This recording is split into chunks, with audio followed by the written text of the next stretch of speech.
Applegate. There we go, baby.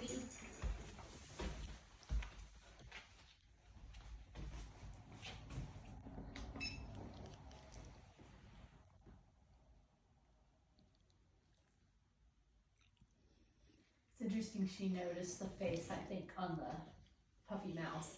She's the first one who actually noticed that. And she said, no, I am not going to.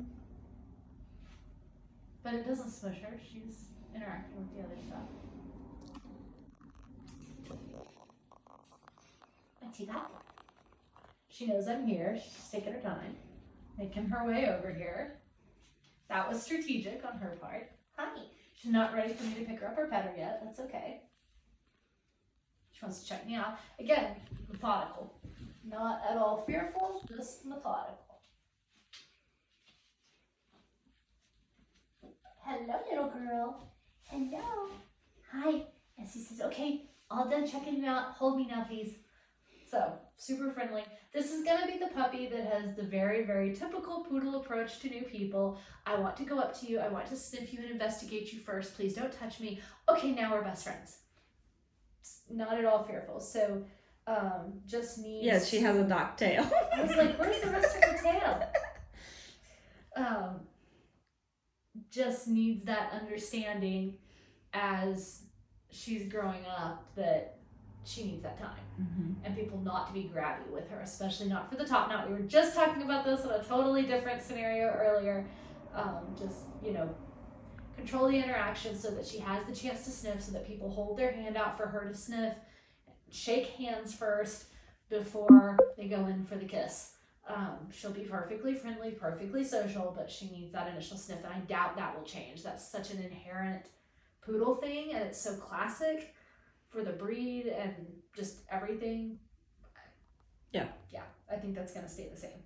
The breed standard says not overly shy. Yeah. So a little bit of that reservation is and shyness is in the breed. Yep. But she's not shy. She just No, it's just I want to get to know you a second first. Yeah. And the only reason I make such a big deal out of that is because that's something that people with puppies so often kind of mess up, because it's past the puppy, everybody picks up the puppy, everybody wants to love the puppy right away, they go in for the snuggle, and this puppy just needs half a second first. Let her sniff them first. She'll let them know when she's ready. She does want to snuggle, yes, she does want to greet all the people. She seems super friendly. Her whole way, from the second she came in, she knew I was here, and was all about making her way over here to me. And now that she's here, she's pretty content just to be held. So very social puppy, but she's gonna be one that needs a second. And hi, again, she's don't stop. Why'd you stop? Very social puppy. So just don't misunderstand her need for a second for not being social, and she needs to have that respected, because that's when problems can arise if you push her through that. Yeah. You just don't want to do that. And she's the first. She will trick you because she is the first one. Yes. She's the quickest one. Always been the quickest one. The first one to rush up to people. And because she's very social. Yeah, and that can bite her in the rear, because then people are like, oh my gosh, she's so friendly. And she's like, well, hold on a second. I just need to say. I just came to say hi. We didn't need to make out yet. Just wanted to say hi first. And that's really, it's very reasonable for a puppy to want that. So that's not at all concerning or problematic. She's super outgoing. She's bubbly. She's friendly. But give her a little second. In fact, I prefer it when dogs do that myself. I train my dogs to do that and not rush up to people. That's just because it gives you a chance to intervene if something's not quite right for whatever reason. Like maybe you don't like that person and don't want them petting your dog, or maybe they have a dog that's not friendly.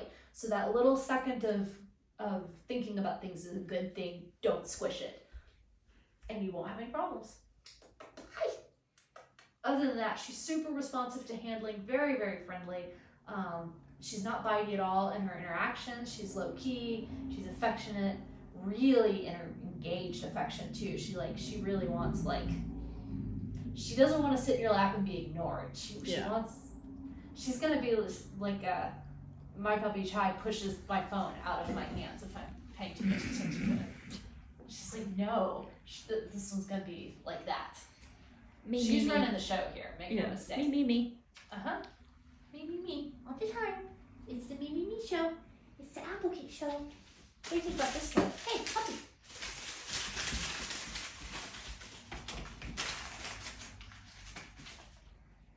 Toy motivation consistent with the rest of the litter. She definitely likes the toys. She likes to play, but there's not like that working drive. Zero desire to bring the toy back to me, really. We could try with the ball too. A lot of puppies have a really different response to the ball, but I'm just not seeing any of that working partnership type. Hi. It's just all affection. Yeah. She's like, I don't care. Just hold me. Yeah. Can you please hold me? Stupid human, I'm telling you so clearly. But she's not afraid of this environment. Again, make no mistake. Like, this is a confident puppy. And she's playful. And she's confident in her desire to be held and cuddled. Yes, she knows what she wants. Ooh, glow.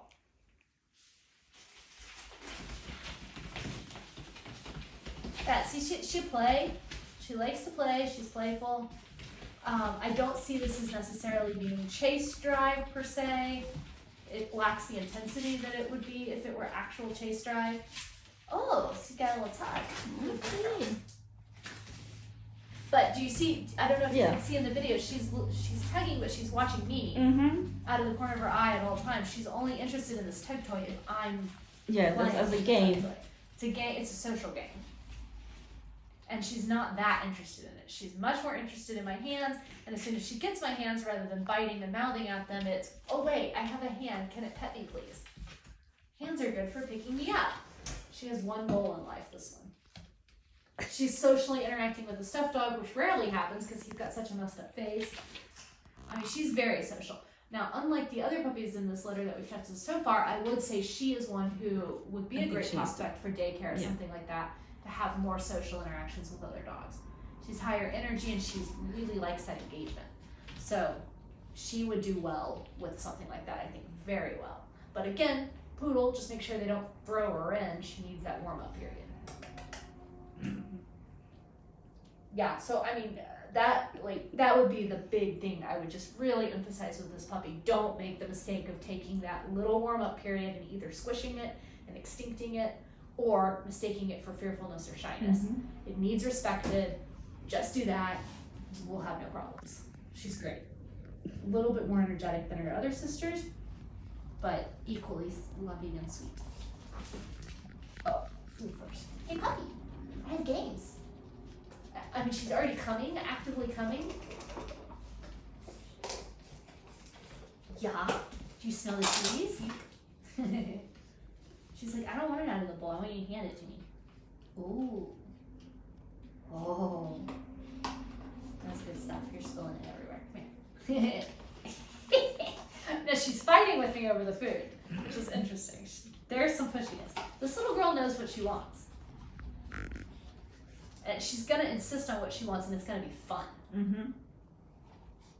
I think she's gonna be one who's really gonna be entertaining. She's gonna be likely to get into a little bit of trouble at home, I think, into stuff. And she's gonna be insistent about it, but not in like a bad way, in a very, very cute way. I think she's also gonna create her own little rituals and games and be very insistent about them. And again, that's gonna be really fun and cute. She needs somebody who's got a little bit of a sense of humor, though. Because she's gonna have opinions.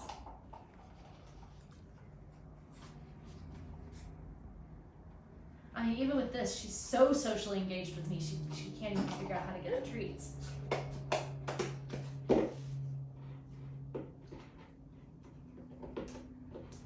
Ooh. Yeah, she's mouthy. She's pushy. If she decides she wants, that's why I say she'll likely get into trouble. Because if she decides she wants something, we rarely see this. She runs off with the container. Very, very, very persistent. And she's staying on it too. Oh yeah, she's not very giving up. persistent. But she's redirectable.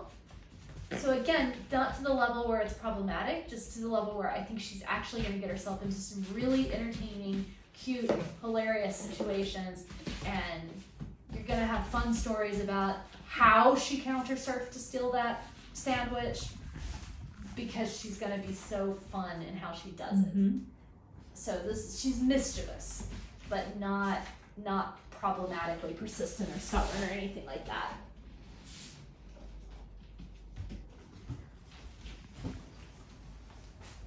She's just fun. She's just a fun puppy.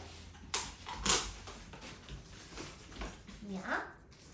What have I got here? It's a classic bag. She's biting the bag.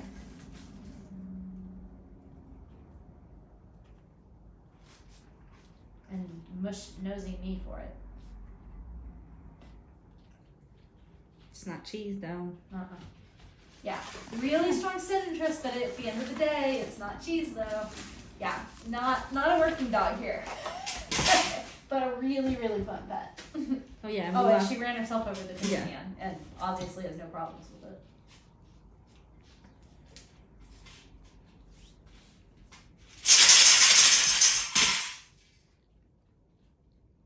I did that much louder than I usually do and longer because she had already run over it, and I wanted to see.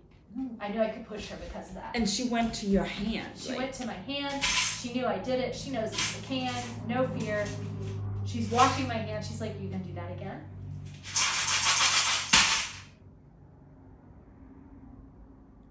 Thinking. What's she doing? What is it? She wants a little reassurance. It's a little stressful. Yeah, there we go. She's like, "That was a weird game." But what I love is that even though she fully knew I'm the one who's doing this, she came back to me for that reassurance. Yeah.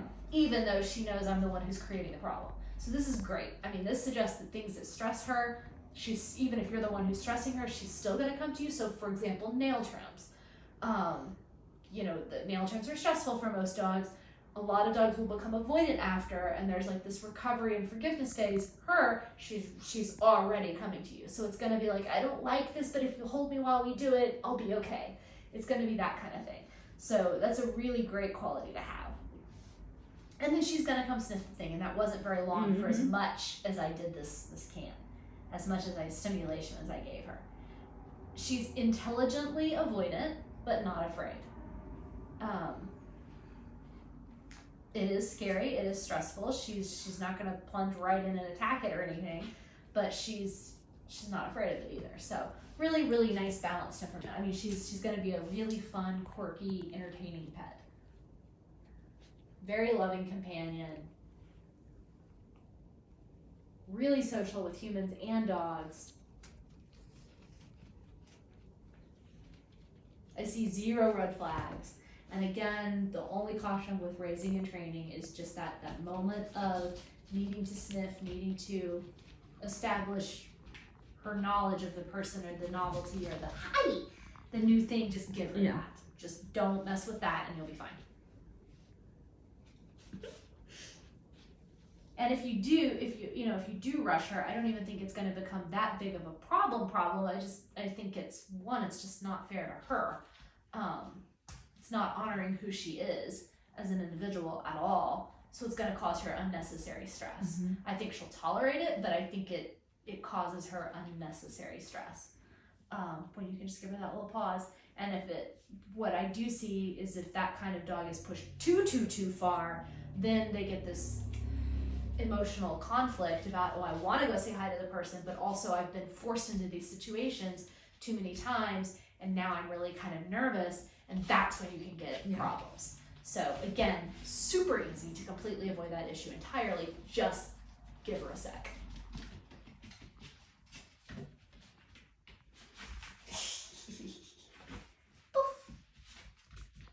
Hi. Yeah. We're going to do another scary thing. Whoops. There goes the scent. You can go check that out.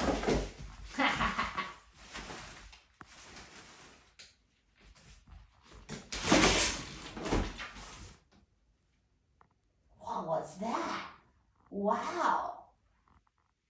Is that scary? She's looking at me. Yeah. She knows I'm the one who did it. She's like, "That was a lot, lady. Why did you do that?" But then she's go right and back she's to like, you. "Can you hold me and reassure me that it's all okay?"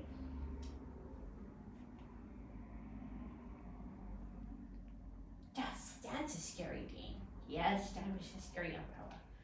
That was a lot. That was a lot. It was a lot. Yes, it was. Yes, yes, yes. Yes, yes. And then my other caution with her would be when you do have her out in novel situations, if she comes over and she's super affectionate to you or to a stranger, just remember that's also her safety mechanism. So it doesn't necessarily mean she's 100% okay if she comes over and is all happy and wiggly. It also could mean that she is a little stressed and scared. Notice that she has her back to the umbrella right now.